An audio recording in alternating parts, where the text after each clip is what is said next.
A memória humana basicamente se estabelece em 4 processos cerebrais. Esses processos são codificação, armazenamento, consolidação e evocação. A codificação é a captação da informação, seja auditiva, visual, tátil. Essas informações são levadas até o cérebro pelos nossos sistemas que conduzem os nossos sentidos e assim passa a um outro processo, que é o armazenamento, onde as memórias ficam ali como se fossem prontas para serem utilizadas a qualquer momento. Nós chamamos isso, na memória de trabalho ou memória operacional, de modo online. Ou seja, as memórias ficam ali, podem ser consolidadas, ou seja, passam para uma próxima etapa que assim se estabelece a memória de longa duração, e assim, se consolidadas, elas vão passar por outro processo que é a evocação, que é a nossa lembrança. Ou seja, as memórias, elas sofrem essas sequências de processamento, mas não exatamente, vamos dizer assim, nessa sequência. Por quê? Porque a memória de trabalho, por exemplo, que é a nossa memória do dia a dia, onde nós realizamos as nossas atividades e precisamos dela para concluir cada tarefa, ela passa da codificação, que é a captação da informação, vai para o armazenamento, mas não se consolida.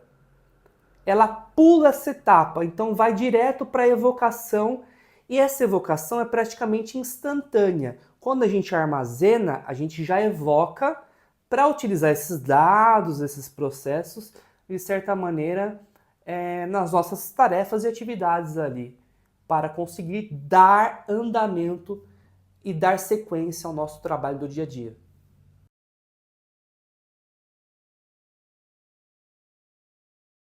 Existe um mecanismo base no cérebro humano para formar memórias, principalmente quando a gente pensa em memória de longo prazo, que são as memórias mais duradouras.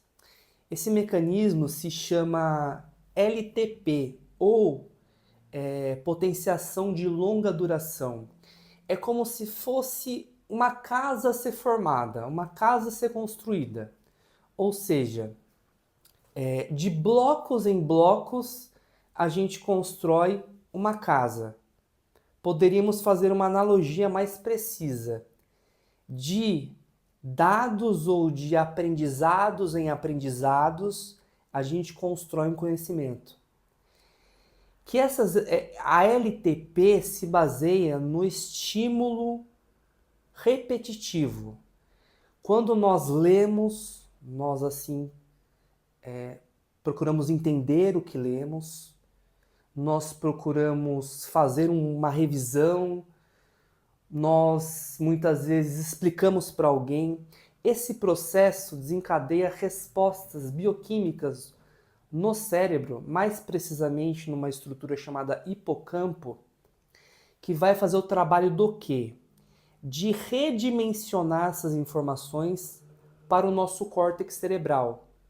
Então essas informações vão ficar registradas no córtex cerebral para, em momentos precisos ou adequados, essas memórias serem evocadas e lembradas. Mas a LTP tem que ser entendida não como um processo simples, de forma alguma, como um processo muito laborioso dentro do cérebro humano. Por quê? Porque ela envolve cascatas bioquímicas. E um dos maiores representantes da LTP, nós podemos assim elencá-lo como o ator principal, que é o glutamato, que vai agir em receptores glutamatérgicos, e a ativação precisa de alguns desses receptores desencadeia respostas que aqui não vem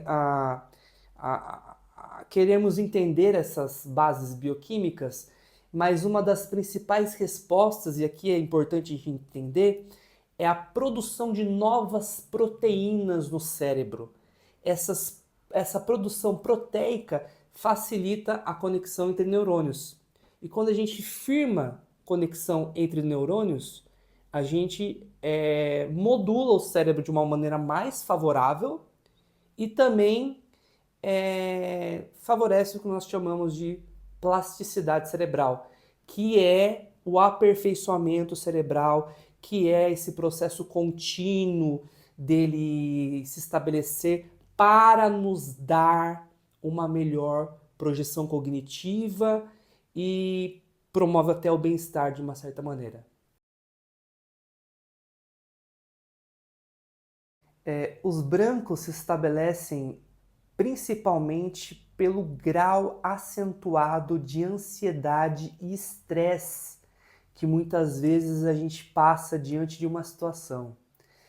Na verdade, o estresse, ele até um certo ponto vai favorecer a evocação e vai favorecer o trabalho cognitivo e até mesmo o armazenamento de dados e informações no cérebro. Porém, se ele passa desse ponto adequado e vai para um patamar a mais, o estresse meio que bloqueia os processos de evocação. Então, muitas vezes o estudante passa a noite inteira estudando, não a noite inteira, mas vamos dizer assim, até um certo período da noite estudando, e quando chega no dia seguinte, na manhã seguinte, para realizar a prova, ele não lembra, em decorrência da ansiedade, do estresse que ele passa no momento ali. Então, o que é importante frisar? Que a liberação de cortisol de maneira intensificada, ela vai bloquear uma via relacionada com a memória, que é a via noradrenérgica, que é importante para a memória. Então, o cortisol chega ali e é como se a adrenalina não conseguisse exercer suas funções de maneira adequada, e a adrenalina é importante para a formação de memória, para os processos de memória em si, e aí esses brancos vão ser estabelecidos. Agora é o seguinte, existe um outro dado. Não só os níveis de ansiedade prejudicam a consolidação, formação e evocação de memória, como os estados depressivos também, porque processos de metabolismo cerebral diminuídos ao extremo dificultam não só a formação, mas a evocação de memórias. Então são mecanismos assim bastante interessantes que nós temos no nosso encéfalo.